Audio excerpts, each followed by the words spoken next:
right, everyone. Welcome back to another episode of the Save Point Vids podcast. I'm Josh, and of course, I've got Sean and Chase here. Today's going to be a little bit of a different episode than we've done before. Instead of just talking about the current news and games in a general sense, we're actually going to do, for the first time, hopefully of many, a top 10 list. Could be top 10 consoles, top 10 villains, top 10 franchises.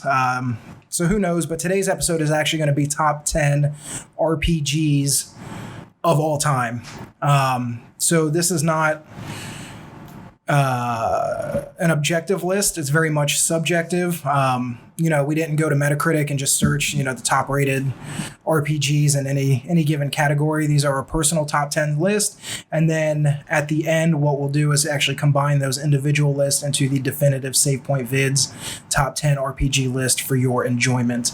If all that sounds good, head over to youtube.com/SavePointVids. Give us a thumbs up and a subscribe, or a subscription, I guess. And follow us on Twitter and Instagram. That's at SavePointVids. So without further ado, we're going to get started. We're going to go round robin. We'll start at 10 and then go to 1. So basically the way it's going to be scored is the top entry, the number one entry will be worth 10 points. Number 2 will be worth 9, so on and so forth. And then the 10th entry will be worth 1 point. We'll combine the scores to give you our top 10 list. So without further ado, guys, let's get started. Who wants to go first? I'll start off. And first, since we all grew up together, obviously, since we're brothers, I'm assuming a lot of us have a few of the same games. Yeah, there's gonna be some overlap. But still, these are probably some great games. Number 10 for me is Skies of Arcadia. And I don't know if you guys ever played. I think Chase. I played it. It was really fun. Yeah, originally Dreamcast. Almost made my top 10. Yeah, and then released on the GameCube. Just a fun JRPG, Sky Pirate. What was his name? Vice. And, his adventure that you get into.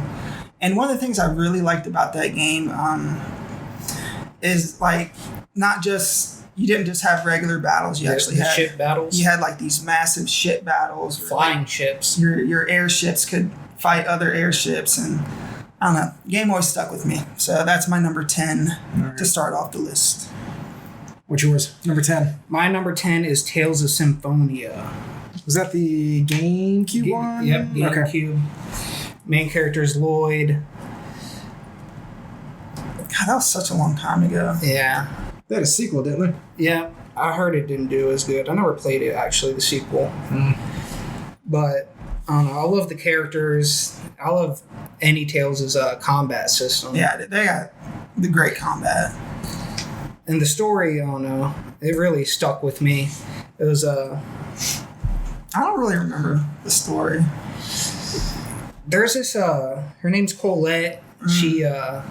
She grows up in your village, and then she has to go on a journey to save the world, pretty much. Typical JRPG. Sounds like every RPG. And you have to, escort her, and a lot of stuff happens.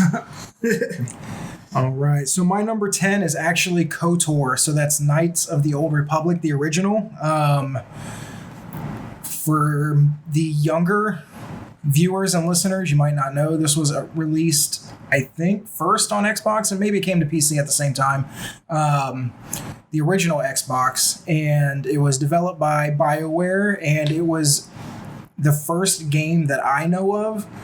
Now, I know a bunch of PC dorks out there probably played Star Wars games before this, but it was the first Star Wars game, definitely to consoles, where it really captured, I think, the look and the feel of that franchise. You play, you basically create your own character, but you're swept up in this, in this great Star Wars story. There was lightsabers and there were force powers, and, you traveled to different planets, everything that you would want, all backed by BioWare's, at the time, great combat, cutting edge tech as far as the graphics and the presentation were concerned.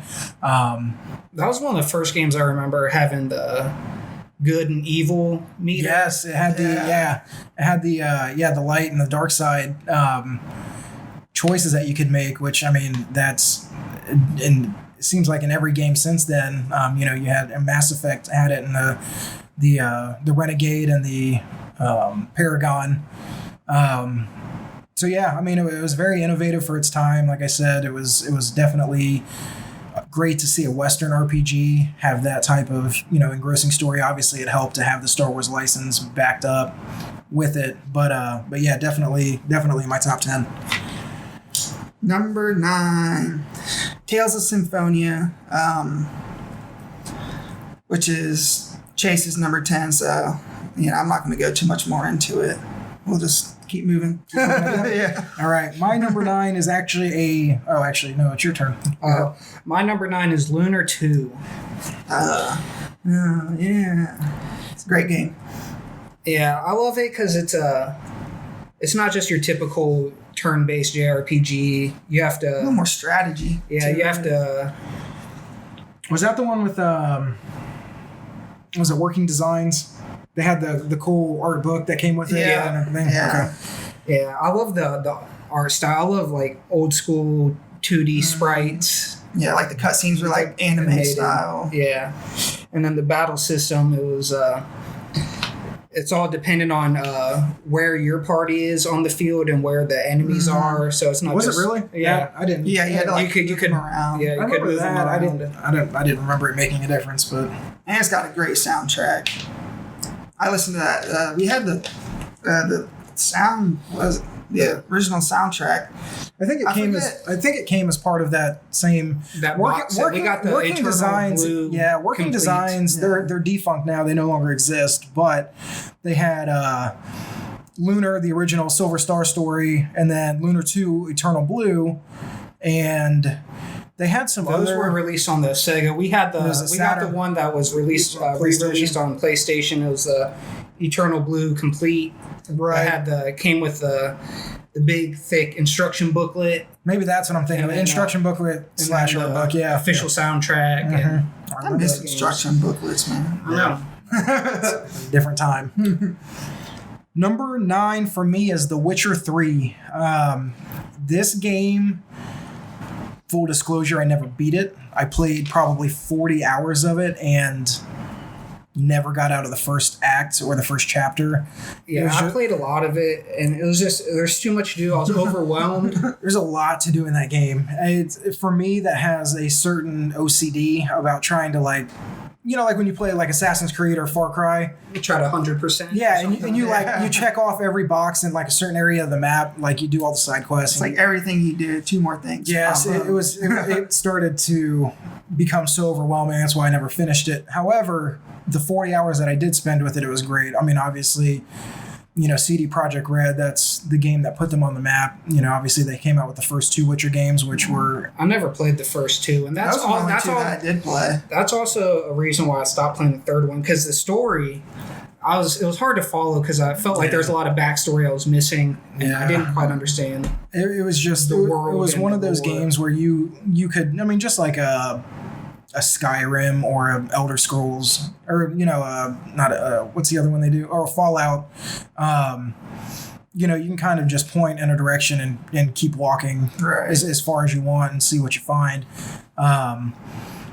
But it's what puts CD Projekt Red on the map. Obviously, that's one of the reasons I think that everybody's so hyped for Cyberpunk is that they built that pedigree Oh, yeah. off of The Witcher 3. If The Witcher 3 didn't blow up the way it did, I don't think Cyberpunk would get nearly the positive buzz. Not to say that it wouldn't be a good game anyway, but I don't think it would be hyped up as much as it has been recently. It doesn't hurt that Keanu Reeves is in And it. Keanu Reeves. Everybody loves Keanu He's Reeves. so cool. He's a nice guy. But yeah, that's my number 9. All right, Alright. number 8. 8, Dragon Quest 8. Okay. Yeah, that's another game that is really overwhelming because it's Was this was PS2, right? PS2. It was the first like 3D Dragon Quest game. I remember just building up for like tens of hours and then getting and like spending all my money on the latest weapons and then going to like the next island or whatever. Next town, and then have all brand new weapons, and you have to do it all over again. Yep, that was the grind. That's how they got you. It is a bad grind. It's in a because good way. in most JRPGs, like There's no hand holding. You'll grind, and then you can like buy all the latest weapons and equipment, and then you're set for like, at least like 3-4 towns. Yeah. But this one is like literally you'll go, you'll grind, you'll get the weapons and equipment after grinding for like hours, and then like a couple hours later you'll get to a new town. It's very everything's all brand new, and you have to do it all over It's again. very old school in that approach, and that it reminds me a lot of like Final Fantasy and the original Dragon Warrior. Over here it was Dragon Warrior back on the NES, but yeah, you would grind. I mean, that's how they padded the play times. Right. You would grind just enough to get through the next town or the next dungeon, and then if you tried to go to the one after that without upgrading, you would just get your teeth kicked in. Yeah. And then you would have to spend the next hour, 2 hours, 3 hours grinding. And it was just a big loop. Yeah, and when it comes to that, I'm like a kid in a candy store. It's like if I see a new weapon or something, I have to get it. Yeah. Like I can't skip it. And yeah, man, it's just one of the things is like those graphics, the way they did it, it still holds up to this day. So It's very cell shaded. Yeah, those cell shaded games like from the PS2 era, they still really hold up. And Like Dragon Quest Wind always Waker has a on great the GameCube. soundtrack. Yeah. That's still a beautiful game. Yeah. So it's my number 8. What about you? Oh, my number 8 is Fallout 3. It's a good one. I love the Fallout games. I never played New Vegas, unfortunately, which I heard was also a great game, which is why Fallout 3 is on my list and New Vegas isn't. But just that world, and That was another game that I played. Not as much as The Witcher, but I probably sunk 25 hours on it, and I couldn't tell you the first thing about the story. It was one of those where you would just pick a direction, you would walk in it, Yeah. and then see if you come across any side quests, or see if there was like like Fallout 3's version of a dungeon. Like you go like underground into the subway, or you would just find like an abandoned building that would turn into like its own separate thing. But yeah, I mean, if that's the type of game you want, where you're just exploring, you just love to explore, and you're not necessarily, because Witcher maybe, but for me, the Elder Scrolls games and the Fallout games were never about the story. No. It's about the world. It's about you're the in. sense of exploration. Yeah. So, all right, number 8 for me is Final Fantasy Tactics, specifically the War of the Lions, which originally came out on PSP. Now, the original on PlayStation, I'm 99% sure we had, or we at least maybe rented. we had Okay. What I remember about that one is it was like brutal in its difficulty. Yeah, I never beat it. Because you would have to grind a little bit, but you could spend, 15, 20 minutes setting up your party. And then the battles themselves could take, depending on how deep you were into the game, up to an hour or more. Yeah. And there's no mid-battle save. So if you lost, you were kicked. You lost an hour and a half of your time. I remember there was this one boss in the later chapters. I saved right before I entered the town to fight him. And I tried every different class combination. And it was like a 2-stage battle. So you get your party for the first battle, you beat that, and then it's just the main character and the boss for the second part. Mm-hmm. And I would get stuck on that, and I'd die. And where I saved it was I couldn't go back and build up. So I was stuck there. Yeah. And so I had to quit. You gotta have those multiple save files. Because I was stuck. I tried at least a dozen different setups, and I still couldn't beat the second part where it was just one-on-one. That sucks. But yeah, I mean, specifically, like I said, the War of the Lions, only because there was expanded story content. They cleaned up. Not that it mattered to me. I like how they converted a lot of the conversations and stuff into actual cutscenes. Yes. Yeah. And it didn't. I mean, I noticed it, but I don't think I was really cognizant of it when we played it originally because I think it came out in '98. I think it was after Final Fantasy VII. I think it was like a year. It was after Final Fantasy VII because Cloud's one of the hidden characters. Yeah. You can get. So maybe, yeah. At some point in '98, at that point I would have been 11. So I don't think that it was something that I was aware of. But the translation, going back, if you go back and play the original now, is really bad. Is it? Yeah, and so they really cleaned it up and retranslated it and did everything with the War of the Lions. So that's kind of like the definitive edition if you're going to play that game. All right, number 7. 7, Chrono Trigger. What can I say about Chrono Trigger that hasn't been said a million times? This is like nothing. It's a great one game. of the most perfect RPGs that you could play. I think I last played it on. Did we have it on the? What was it? The D? Did they have it on the DS? Yeah, it was It might a have been the re-release DS or on the the- DS. Was it the GBA? No, it was a re-release on the. Yeah, that was the last time I played it, and it's a great game. My hot take: it's vastly overrated. I mean, it's a good game, but to call it like the one of. I mean, people say it's like one of the top 3 games, top 5 games of all time. Like that's. I wouldn't put it that far up, but it's definitely one of the greatest RPGs of all time. It's gotta be I still think in the it's- top 10. Yeah, top 10 for sure, but it's still Great story. It's still like super overrated. in great my opinion. combat. Hot take for me is that it's not that much better than Chrono Cross. I like Chrono I Cross. love Chrono I almost put Cross. Chrono Cross on the list. And Chrono Cross, where I could understand somebody thinking Chrono Trigger is a little overrated, I always think Chrono Cross is very underrated. Yeah. I agree. So yeah. Damn. I might have to switch it to Chrono Cross. But no, I'm going to stick with Chrono Trigger. All right, Chase, what's your number 7? My number 7 is the first Fable. Fable 1. Oh. I love The Fable. infamous Peter Molyneux in his. That was his prime. Do you guys remember all the promises that were made in that game? Yeah, I was going to say, Like, you even could- despite all the broken promises, I still love that game. I remember, I don't know if it must have been a Game Pro or maybe an EGM or something, and it was like in the preview, it was like you can plant the seed of a tree and then it'll grow you up. can come back, you can come back years later in game and it'll still be I there. don't even got that shit now. They're gonna pull that out on the Xbox. But it was a cool thought.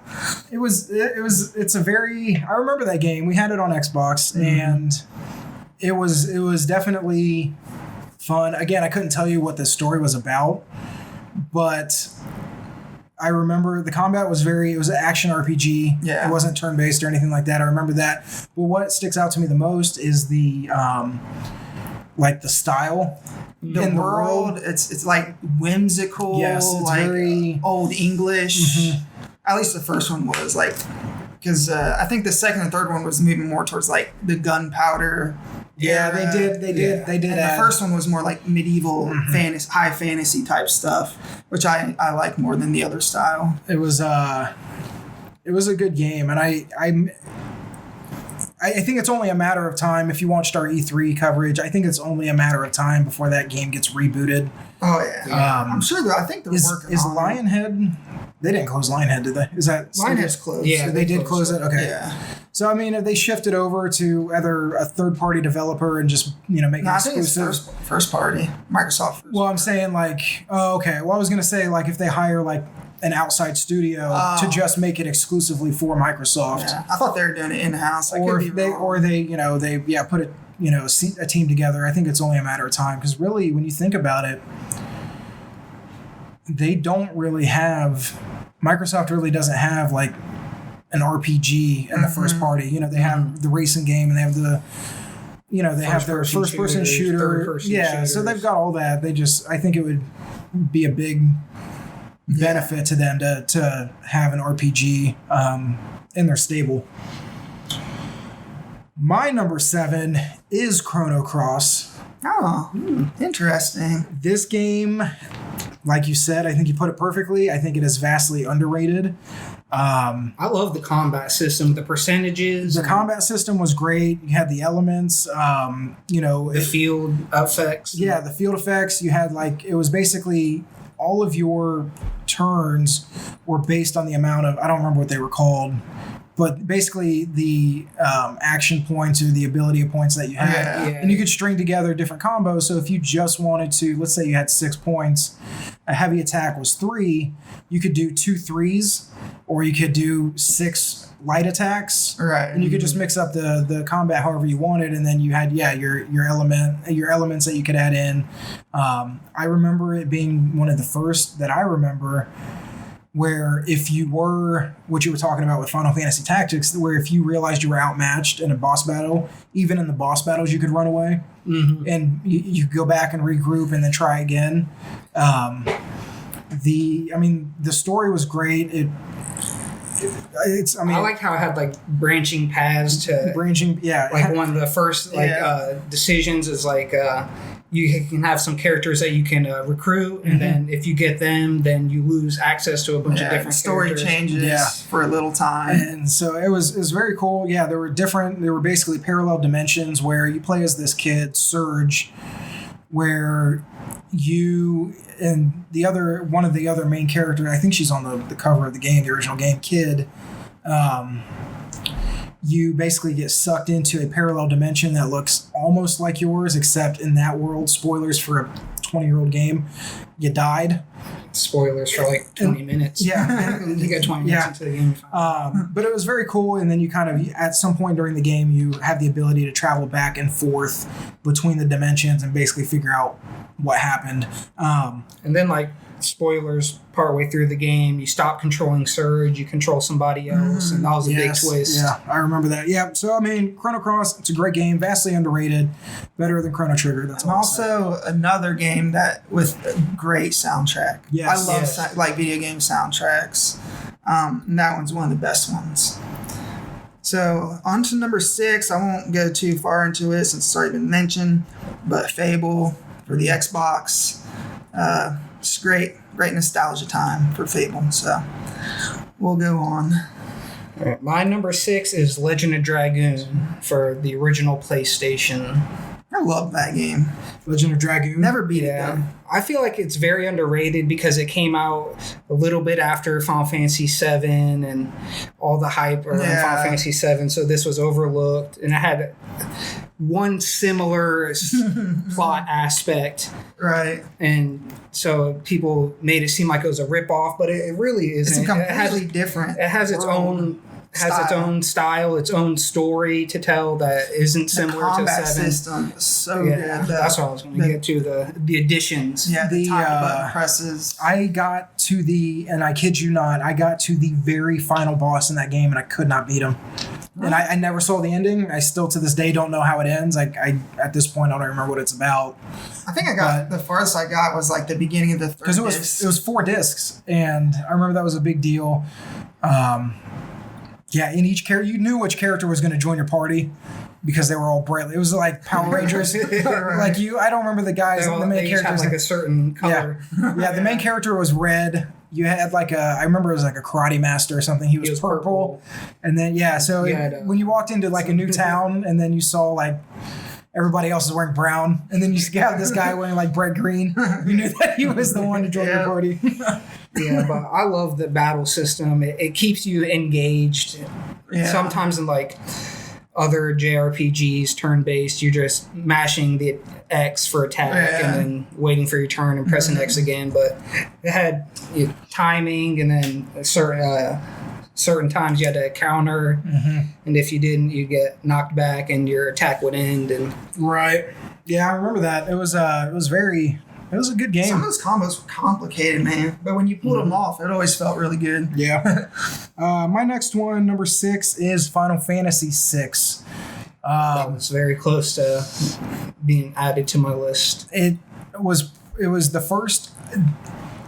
I'm 99% sure that it was the first RPG that I actually finished. It originally came out on Super Nintendo. The story is I mean, it's already been talked about a million times, but it was great. The big twist is that the world ends halfway through the game, and then you basically you play as a group of resistance members against the Empire, against this maniacal Jester. clown, basically, who, he's just power hungry, and so again you get to the what you originally think is the end of the game. But then it turns out that the world was actually destroyed, and then you still have the whole second half to go, trying to basically fix everything that went wrong in the first part. The first game where I remember that you had branching paths, and you had certain characters that if you didn't do certain requirements, you didn't bring them into your party. I mean, the cast was huge. Yeah, I remember there's a one part in the game where you can get Shadow, and if you don't get him, you miss him, and he's gone for the rest of the game. And I missed it, and I didn't realize till like an hour later, and I couldn't go back. And I went on with the game, but I wasn't happy. It was. I mean, it's one of the great top 3, I think definitively top 3 RPGs of all time. Not my top 3, but I think I was going to say, where you but if you ask anybody, really, like it's that influential. Yeah. It's just that highly regarded.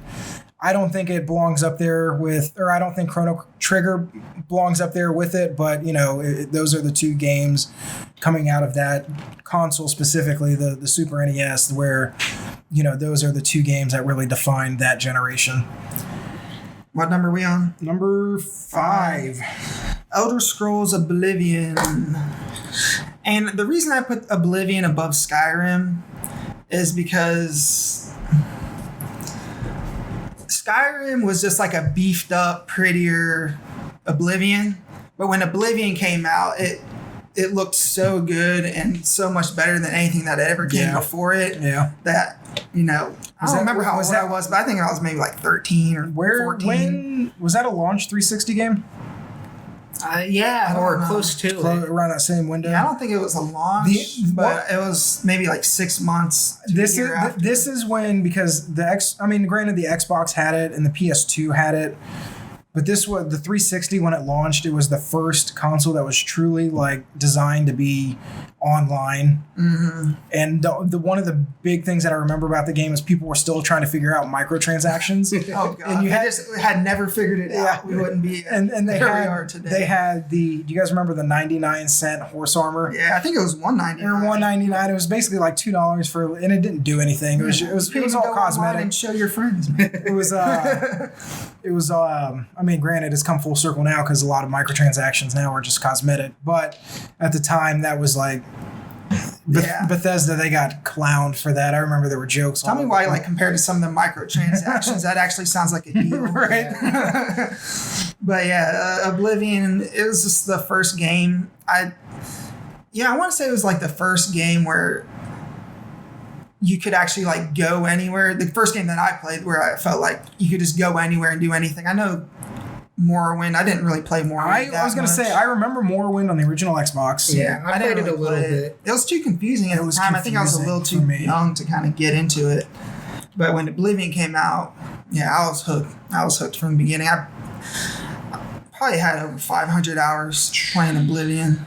That's all I did. And I probably had almost that much playing Skyrim, too. All right, what's your number 5? My number 5 is Chrono Trigger. You guys are fucking lame. Go back and play it, man. Go back and play it. It's 1, 2, 3, 4, 5, 6.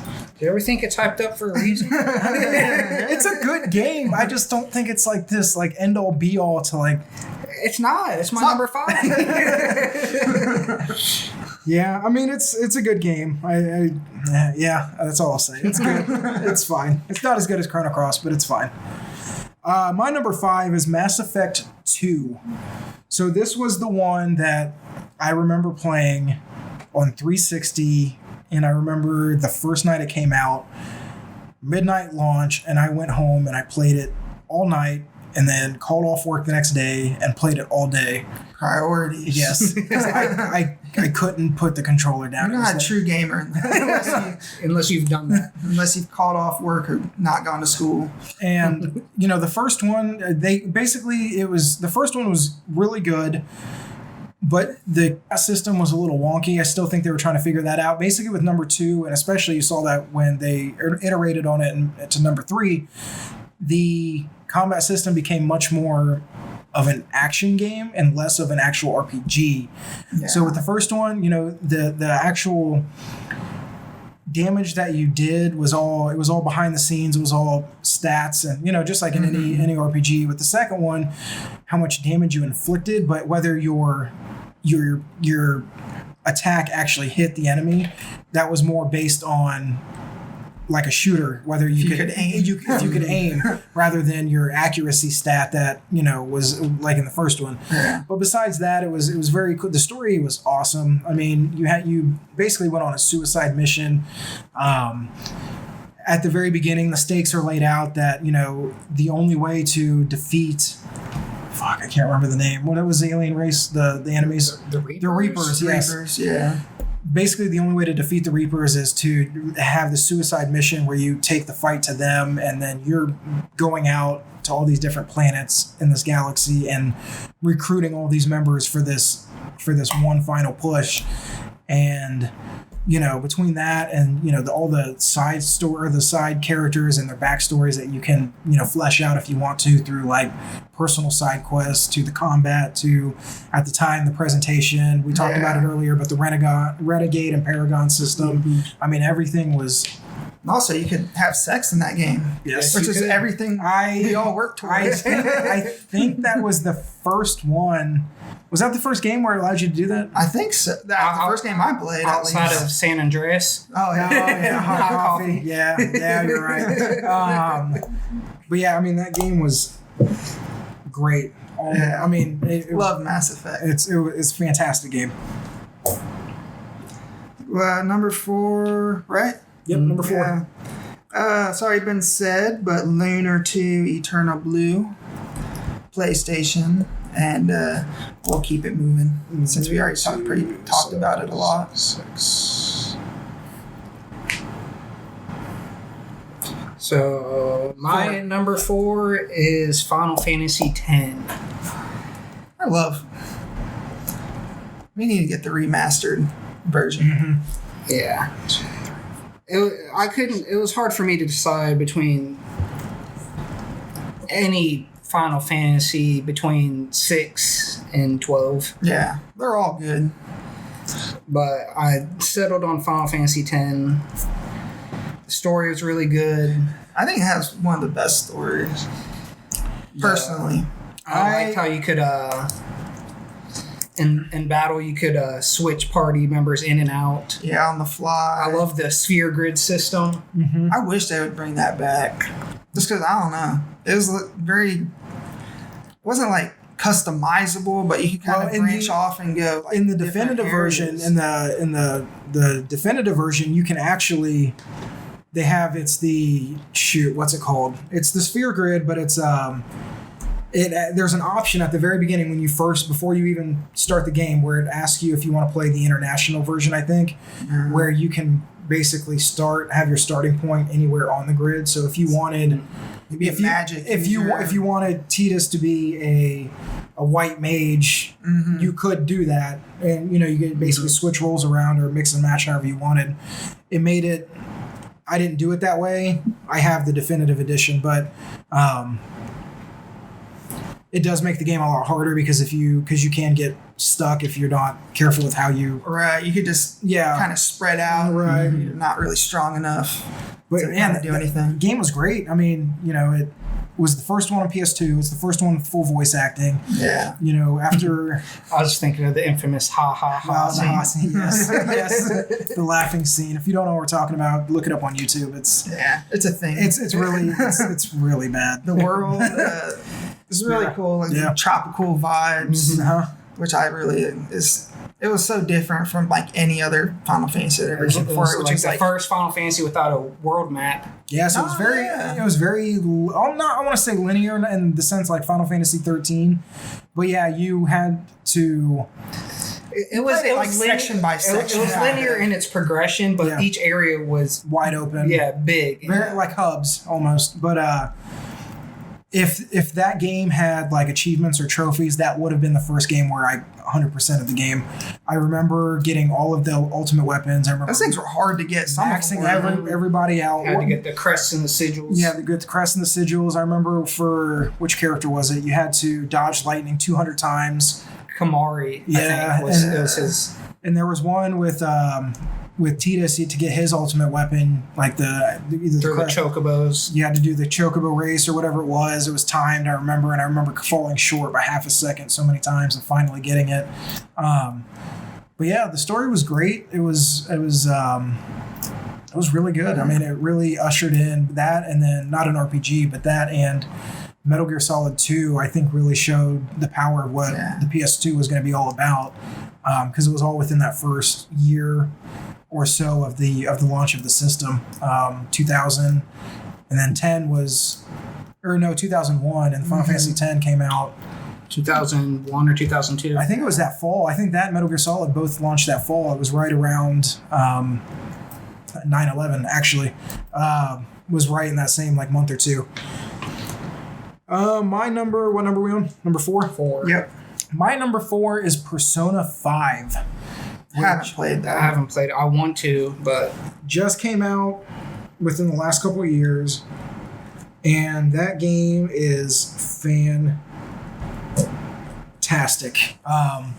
It's different in the sense that it's not like a Final Fantasy in that you're getting a group of people together to save the world, or it's very grounded in, I mean, it's not grounded in reality, I shouldn't say that, because it still has to do with like a different dimension, but it don't you like go into but- people's hearts? yeah, like primarily it takes place in a high school in like Tokyo, and it's like the setting itself is based in real life. But yeah, like you go into basically other people's hearts or consciousness and that their consciousness is themed around whatever their issue is in the other dimension. So for example, like one of the first ones, you play the dungeon is the dungeon is actually a dungeon that this gym teacher in the school created because he thinks he's like hot shit and he thinks he's like the king of the school.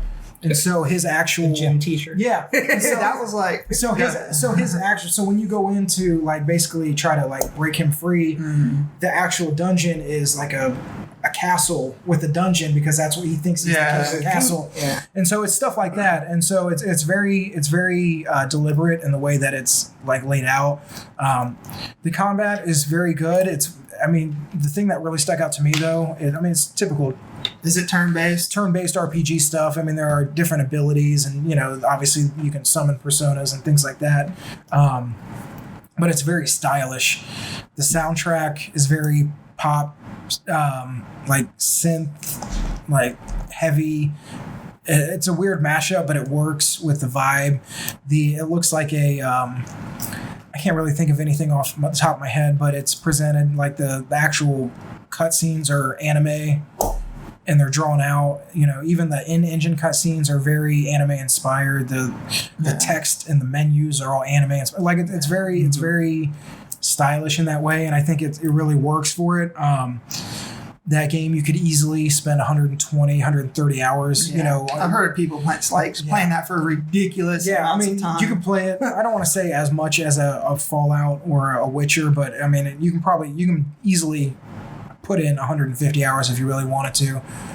But on top of that, when you're not doing the main quest, you have to build up your social links, they call them. So you have to like spend time with your friends, and because it opens up dialogue options for you, or stuff like that, or you have to like get a job. And so you're on the one hand you're balancing like the main story and what you're trying to do there, but on the other side, you still have to be a regular high school student, so it kind of balances those two really well. It's only PlayStation exclusive, I believe, but if you're able to find a way, check it out. It's really, really, really good. Number 3, Mass Effect 2, which we already talked about.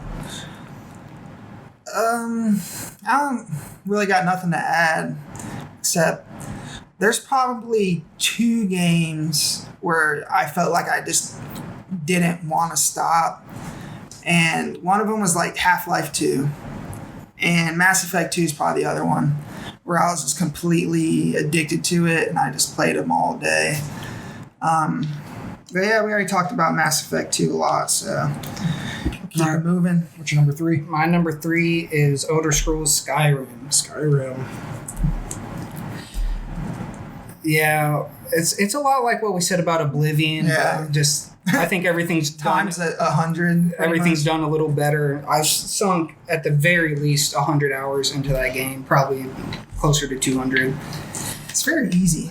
It's very There's easy. just there's so much Those to hundreds do. of hours go by very fast. I liked Fallout, and I liked The Witcher. I cannot get into the Elder Scrolls games. Really? I'm the same way with Fallout. I can't do it. I don't know if it's the world or what it. I don't know what it is, but I cannot. I think. Well, actually, no. I do know. Part of it is, at least for me, which is kind of why The Witcher was a surprise for me. But what I was trying to say is, I'm very much in it for the story and the characters, and I think with those games, it's very much up to you to decide how that plays out. But I like to be like told a story, and I like to have characters that are interesting, and you basically play as a blank slate, and you make it up, in your head about, and so I think that was part of it. The other part is it was just so wide open. I mean, you could do the golden path and, just go from main quest to main quest, but that's not really how those games are supposed to be played. It just never clicked for me, and I wish it did. But I've tried. I tried with Skyrim. I remember with with Oblivion, I played more of. I bought Skyrim right around launch. I probably put 8 or 10 hours into it and just never went back. It's all good. My number 3 is Suikoden 2. This game is... I could easily make a case for this game at number 1. It's that good. The first one was great. This one is just on a whole nother level. For those that don't know, it's, you play as in very typical, especially JRPG fashion, you play as a hero thrust into a larger conflict, and you... But it's not like a saving the world. It's a political... It's very much... I don't want to say Game of Thrones, but it's very adult and mature in its themes. It's about... And it sounds kind of hokey because all RPGs try to touch on this, but it's like friendship and betrayal. But it's instead of saying it's done well and in a mature and it's fashion. And it's you're basically at war with another nation, and the conflict stays there. It doesn't expand encompass the whole world or anything like that. It's very much a smaller scale conflict. But it's told really well. I mean, it still holds up. The graphics do. Obviously, it's sprite based. But kind of one of the big hooks is the Stars of Destiny, where you could recruit 108 different characters to basically. So what you did is you end up as part of a rebellion, where there's a point in the story where, and it was just like this with the first one, and just like this with the third and the fourth and the fifth, where at some point in the story you have to build an actual base of operations, and so to build a base you need people to run it. So you need somebody in the kitchens, you need somebody in the dungeons, you need somebody to make the weapons, you need somebody to work the dock. And so you would go out and you would have to, and just like Final Fantasy VI, you could miss out. Now, there were certain characters that had to be involved for the sake of the story, but the vast majority of the characters were optional. So you'd actually have to go out and seek out and figure out how to recruit them and put them into your party. And that was half the fun. It was each character, they had their own unique personality in the way that the scripts were written.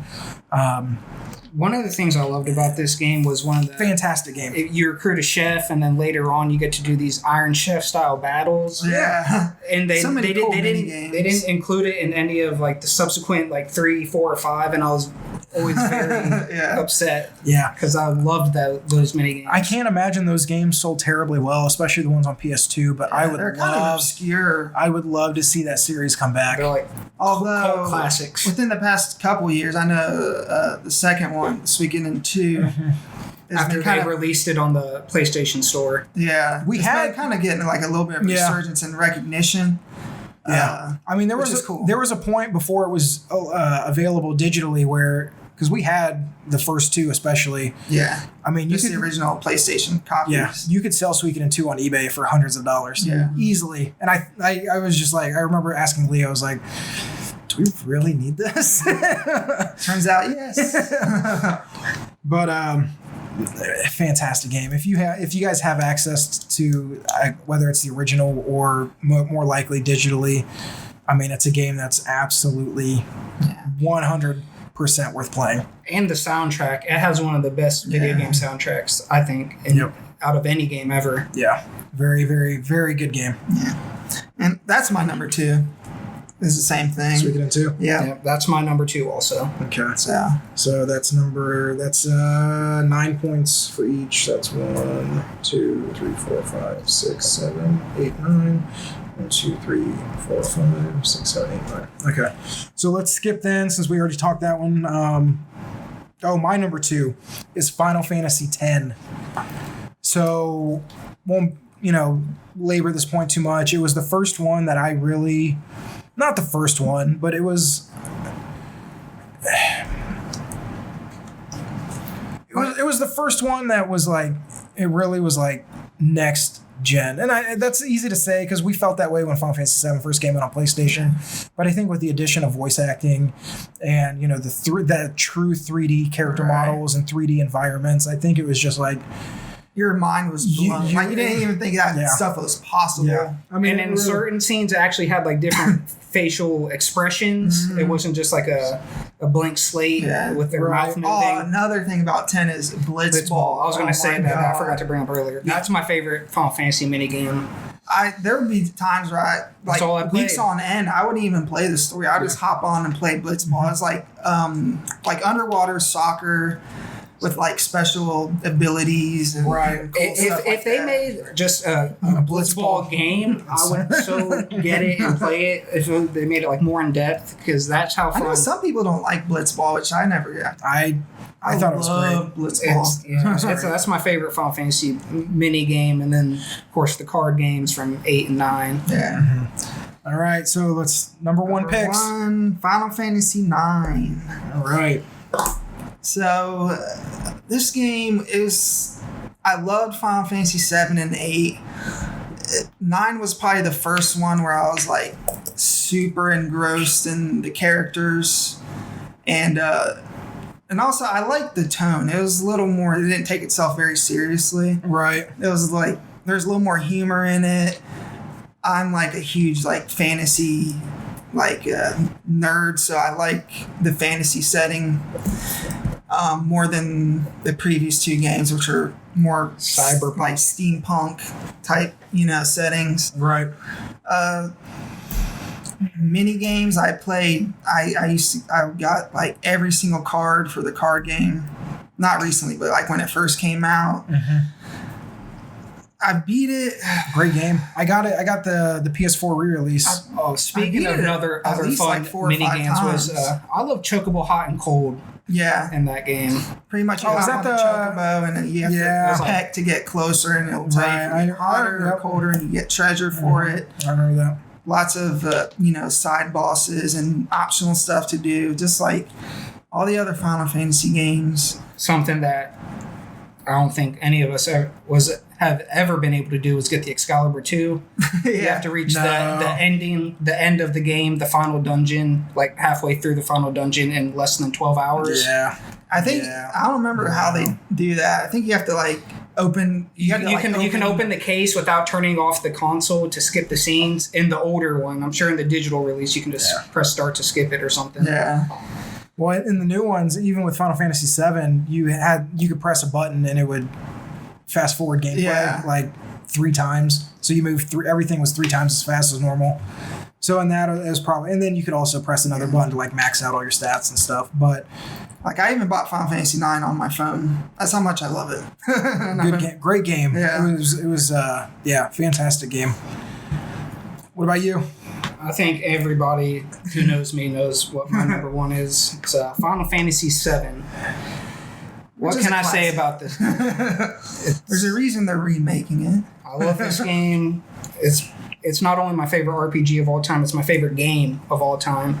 It's like the first game I ever remember playing. It's the first, yeah. Jesus Christ, you're young. It's like Fuck. It's the first Final Fantasy I ever beat on my own. And the story is great.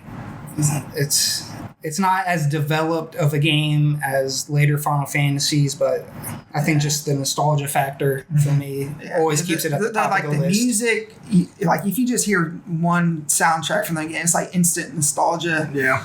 And what I love, like that feeling of like being in Midgar forever. At least when you're a kid, it kind of felt like you're in Midgar forever, and then you kind of get, and then you get out, and you realize like there's all this rest of the game to play. Yes. That was such a great feeling. Here's a game that goes on my shame list. I've never beaten it. I've beaten it. I've gotten more times than I can even remember. I've gotten to the last areas. I've gotten well into the. Originally it was a 3-disc game. I've gotten well into the 3rd disc. I miss multiple disc games. I've never actually finished it. I know how it ends, and I've seen you guys beat it, but I've never actually beat it myself. Actually, the latest time I played it, I did every single thing you could do. I got all the materia. Did you? I leveled everybody up to 99. Yeah. Beat the Emerald and Ruby weapon. Yeah, I 100%ed it like 6 months ago on my phone. Did you? Yeah. I mean, it's a great game. Like you said, there's a reason they're remaking it. It's not the best. Like you said, it's not as well developed. It's certainly graphically, the original doesn't hold up anymore. But at the time, it blew us away. I remember seeing the original commercial where it was that opening scene. It was like a sweeping shot of the camera pulling back out of Midgar, and you see like Shinra Tower like come up, out of the corner of the screen. It was a game that introduced a lot of people to RPGs. RPGs were that's what got me into RPGs and JRPGs specifically. RPGs were very niche at that point. There were tons of RPGs before 7 came out. I mean, you look at. There were 6 Final Fantasies before it came out. And then there was a handful Chrono of Trigger, Chrono lots Trigger, of big ones, but that one was Dragon Quest games. Took it mainstream. Yeah, and it was it made it. And exactly. And it took like, it mainstream. It took it mainstream here, like up there with like Mario and like Sonic. He's one of the most recognizable. He's one of the most iconic characters. Yeah, you see that sword or you see his hair, and you know where it's from. Right. Even if you've never played it, you know what it's about. Yeah. My number one is Final Fantasy VIII. I had a feeling. We all had subsequent Final Fantasies as our number one. So I love Final Fantasy VIII. So with this one, I can say without a doubt, it is probably objectively, it is probably the worst of the 3 on the PlayStation, but it is my favorite regardless. I love that game. It was I love the junction system. The junction system gets a lot of hate. I always liked it. It made it easy to game it because that's the funnest part. You basically to use magic. If you know what we're talking about, to use magic, you had to basically draw it from enemies. So they were used like items. Like you had a certain amount and they would hit down as you used them. But the reason it's so controversial is because let's say you had Ifrit as your summon. They called him Guardian Force. And then you attached, fire to your strength stat. So the more skyrocket. So if you had more fire spells, let's say you maxed out at 99, your strength would be astronomical. But if you use those fire spells, then it would go down. Your strength would go down. So it was a balancing act. So it was easy to game it, but at the same time, it almost made you hesitant to use magic because I never used magic. You have to, and so in some cases you could break it. You could break the game because you could attach certain spells to certain attributes and things like that. But I think it was that perfect time. It came out in 98. 98. It was I'm probably pretty sure 9 came out like 99, 2000.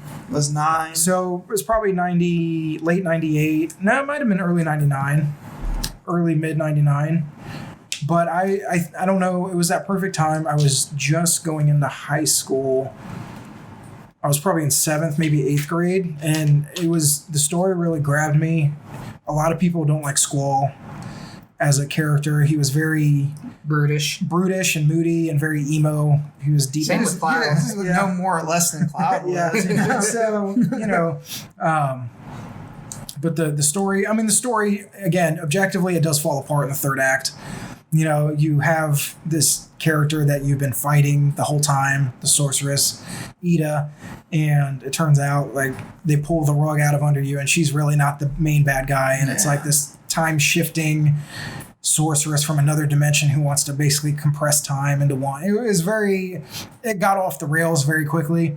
But despite they kind of did that with 9 too, because you fight Kuja at the end, and then it turns out he's not the last boss, and it's this guy named Necron. Yeah, like, what does he have to do with anything? And so they introduced this character that you're supposed to like fight and like care about as your enemy so far into the third act that it was almost pointless. So I mean, there are definitely some shortcomings. It's not perfect, but I'm excited that they're finally re-releasing it. I am super pumped that they are. And I've been wanting to play it again. And it's not. It doesn't even look just like a straight re-release. Like it's like 7.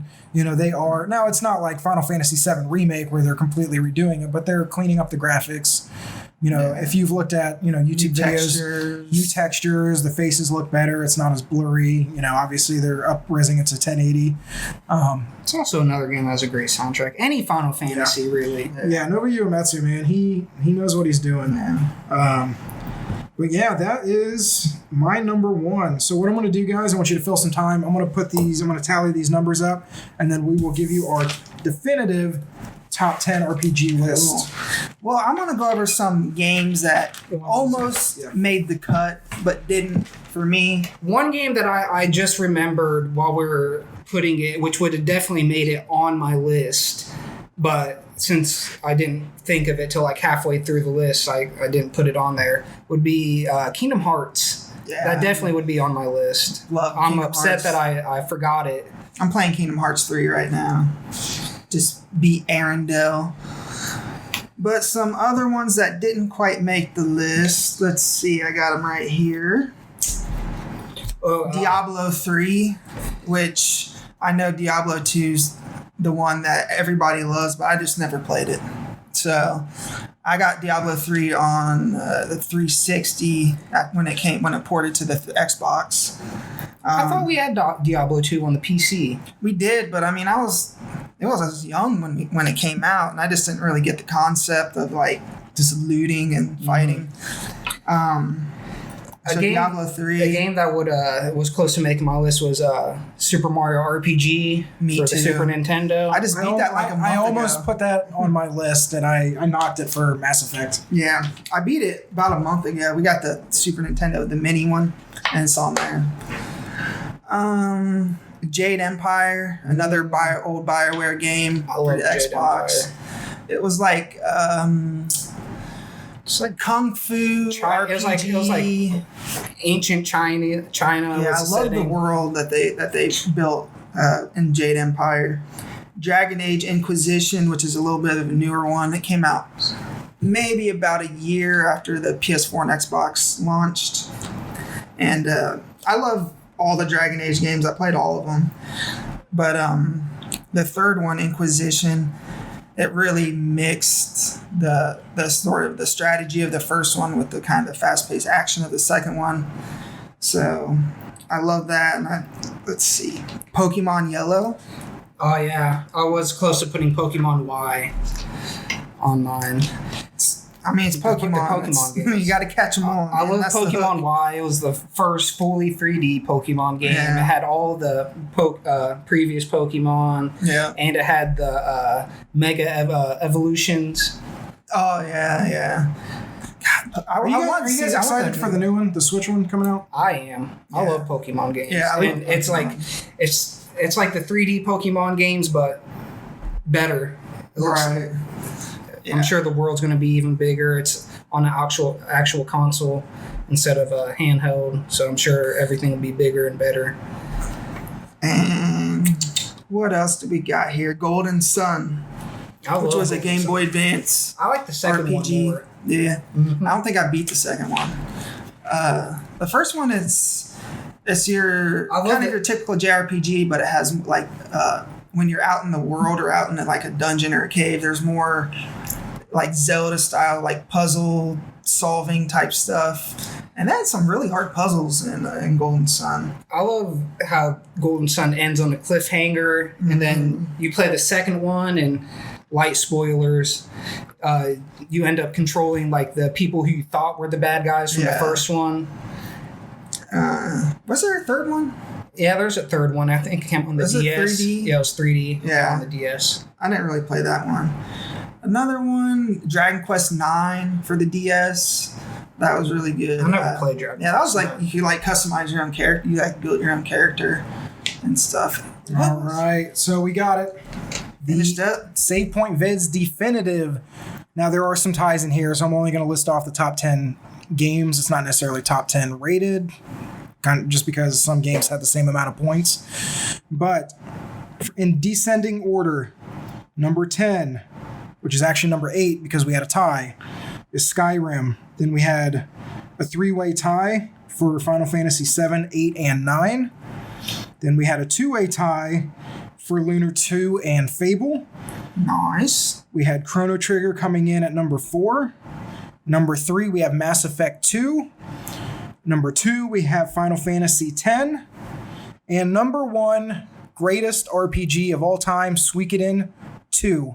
Yeah, and I'm not even mad at that. No, I can live with that. That Because was you my can number easily 2. make the case for that being better than any other And so RPG. there we have it, guys. The definitive top 10 list of RPGs. I wish they'd bring that franchise back. I really do too. It's such a vast world with a bunch of history and lore Right. that you can make games on it forever. It's kind of like Elder Scrolls. Elder Scrolls or the A Song of Fire and Ice, George R. R. Right. Martin, Yep. like with the history and the world that Yeah. there's so much that you could make stories about. So, All right, so that is it. Next week we are going to do, what do we decide? I think we're going to do first-person shooter. Top 10 First-person Yes. shooters, First- or shooters. Ooh, that's a good distinction. Third or first? I said we just combine it. There's so many. It'd be hard, know. but I mean, we'll figure it out. But it's All right. going to be one or the It's other. going to be both. one or the other. Yeah, so it's either going to Would be. Metal Gear Solid be considered a shooter? See, that's where you get.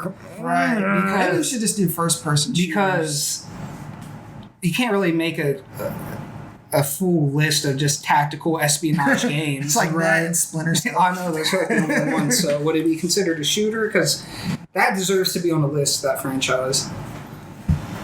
All right, so before we go, though, I have something for you guys. We are going to end, and I don't know if this is going to be in every podcast situation, but I thought it would be fun, where we are going to end with a little game of video game trivia. So Best believe I'm taking score. So by the time all this ends, we'll know. We'll see who knows more. all right, so let me pull it up here. Give me a second. You guys fill time.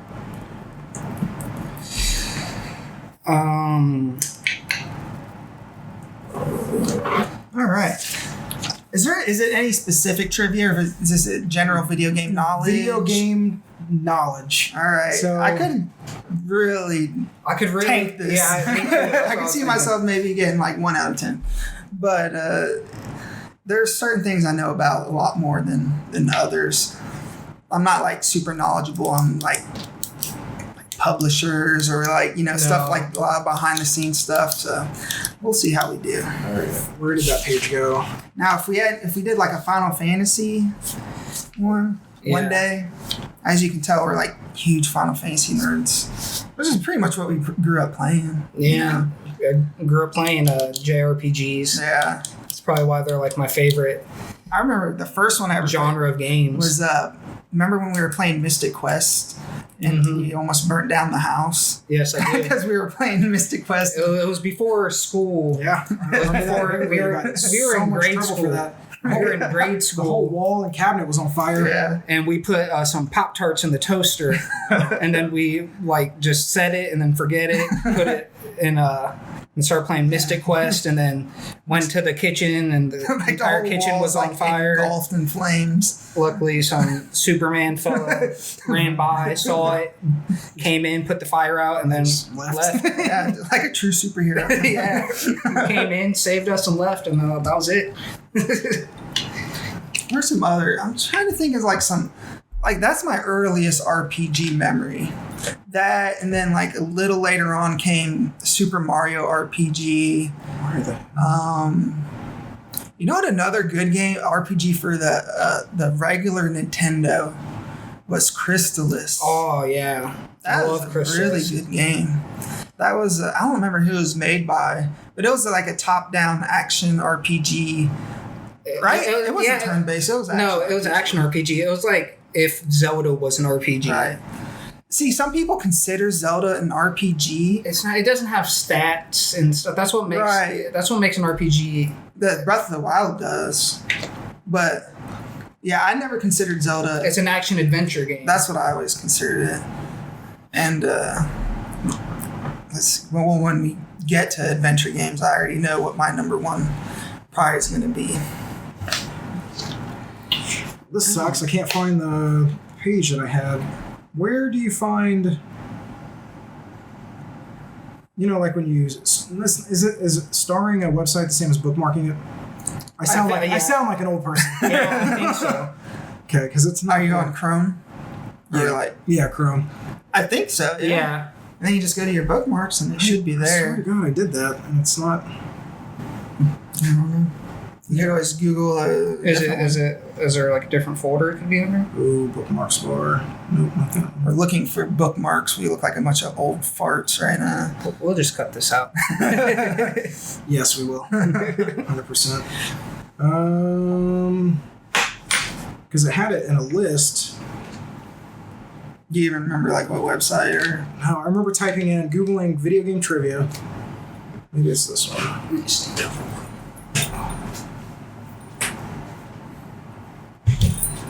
Yeah, I wish they'd bring back show.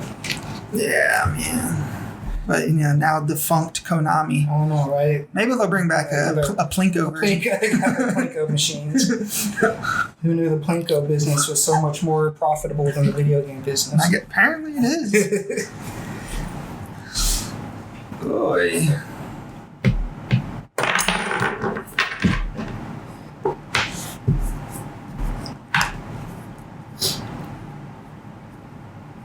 All right. Yeah, we're gonna cut this out. All right, guys, welcome back. So we are going to, like I said, finish off the show with a little bit of trivia. So I'm going to ask each of you guys 10 questions. Okay. You guys will need a sheet of paper Okay. because it won't be like it's not going to be like Jeopardy. Choice or No, so you have to know it. Oh God. So you have to know it. This is pressure. Yeah, All right. I don't know how I'm going to do on this. I'll give you guys 10 seconds to answer. Number of points, and so it'll be a mix between like a regular trivia game. I'm gonna like iron out the rules next time, but for now you just answer. If you get it right, you get a point. If not, you don't.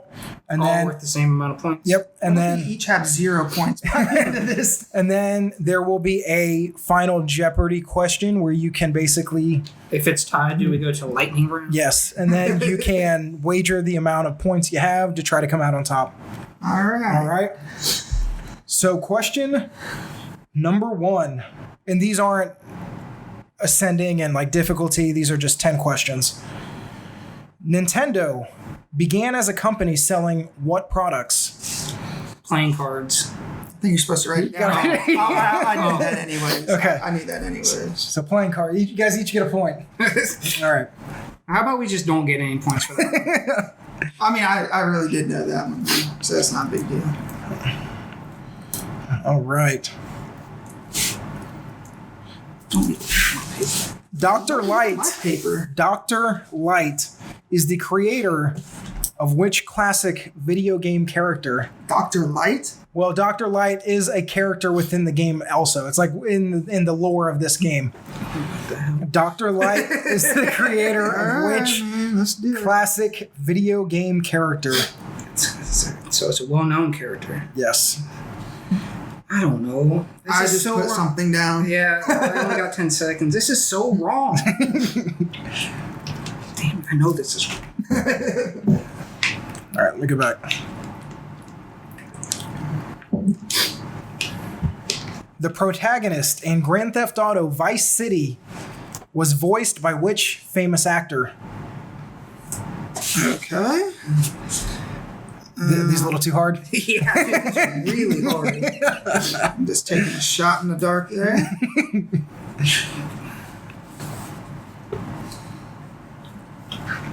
All right, here's a softball. Please.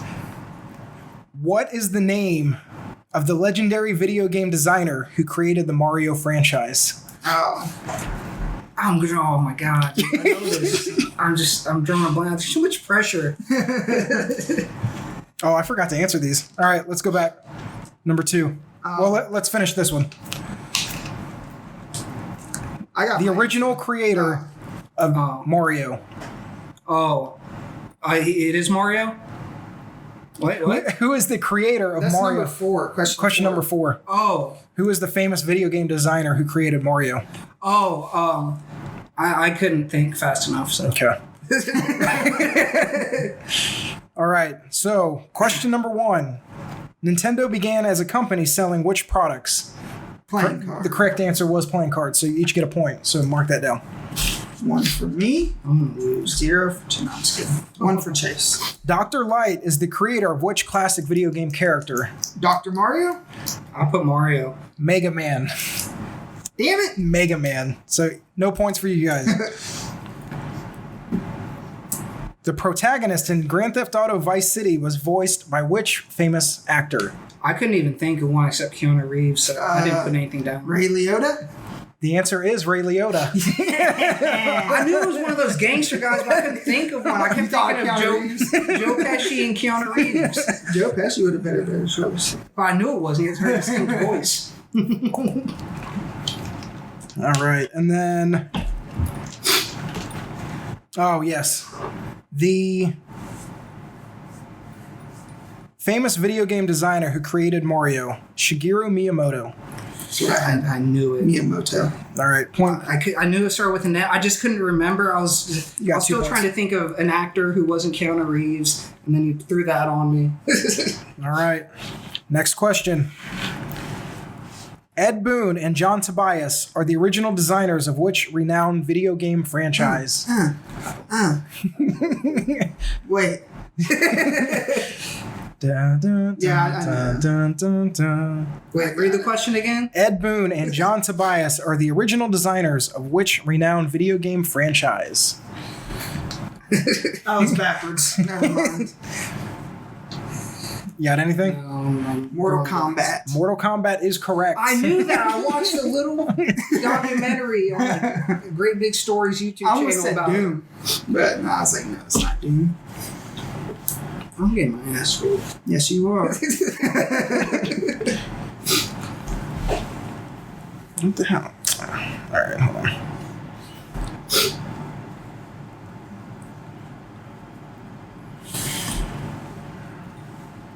Any more brain busters? I want to ask you guys like older questions, but all right, here's one that you might or might not know. What is the Sega Master System called in Japan? The Sega Master System, which was basically Sega's equivalent of the NES.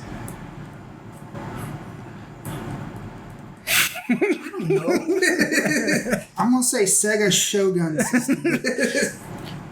The Sega Mark III. Sega Mark III. I'm going to do a little bit of better preparation next time. All right, here's one. This one you can probably take a pretty educated guess. What is the highest grossing arcade game of all time? Okay.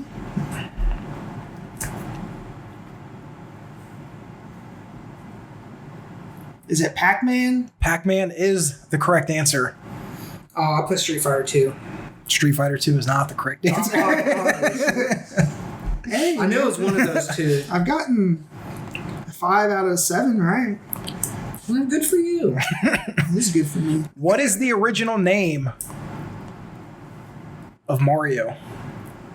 The original name of Mario. Mario's not his original name. I know this.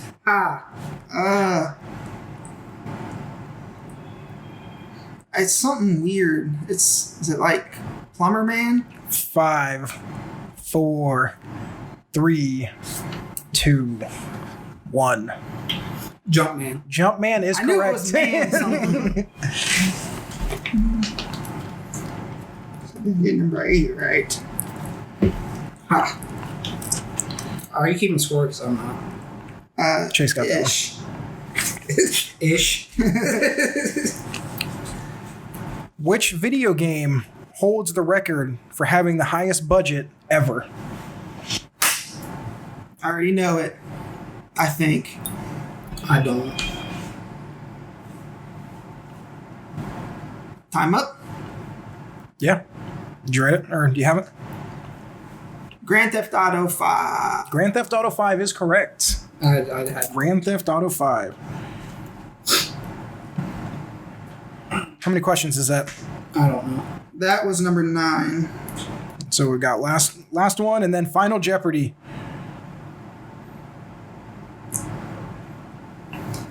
These are all worth 1 point. Yeah. I'm going to break it down next week better. I'm going to have like different tiers, like for different point levels. But I just threw this in last minute, so.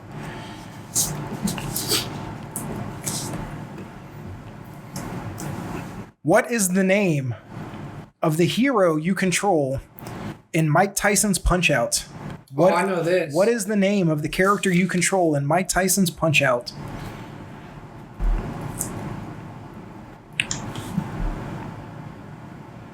Could be right.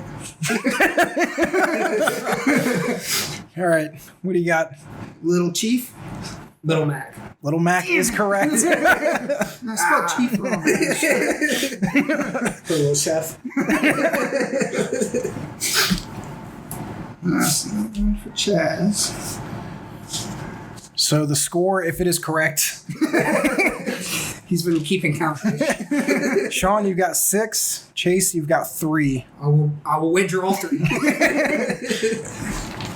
I'll make it interesting. I'll do 3 also. All right, here's the final question for Final Jeopardy. What is the first home console that used the CD-ROM as its primary media device or media format? What home console used the CD-ROM as its primary media format? Can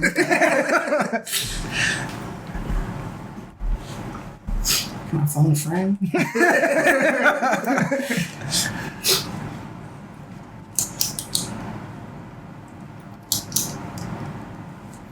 Hint.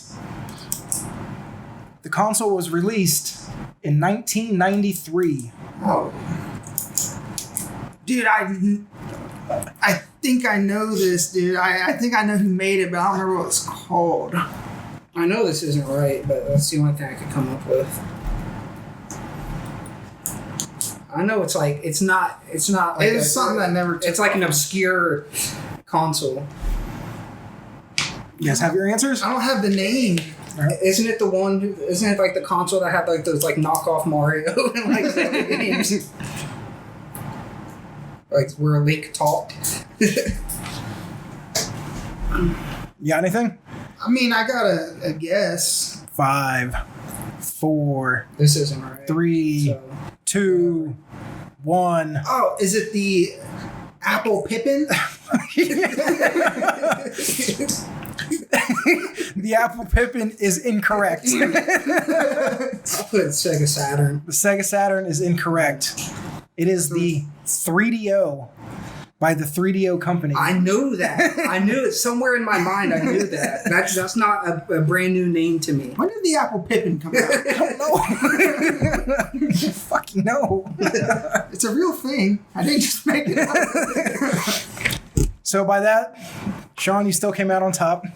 Yeah. Next week, I will have it better formatted. I'll have probably three tiers, probably easy, medium, difficult, each one worth a different point. Yeah. Or a different amount. And then we'll have Final Jeopardy again. You guys have anything? Finish off? Nope. Hi. Well, guys, that is everything. Like I said, if you found it entertaining and informative, give it a thumbs up. Hit the subscribe button if you would. That would definitely mean a lot. If you don't want to look at our faces, you can check us out on all the major podcast platforms. I don't want to look at his face either. That is Spotify, Apple Podcasts, Google Podcasts, Pocket Cast, SoundCloud. There are some others in there that I'm forgetting. But yeah, just search the Save Point Vids podcast. And then until next time, you guys stay safe.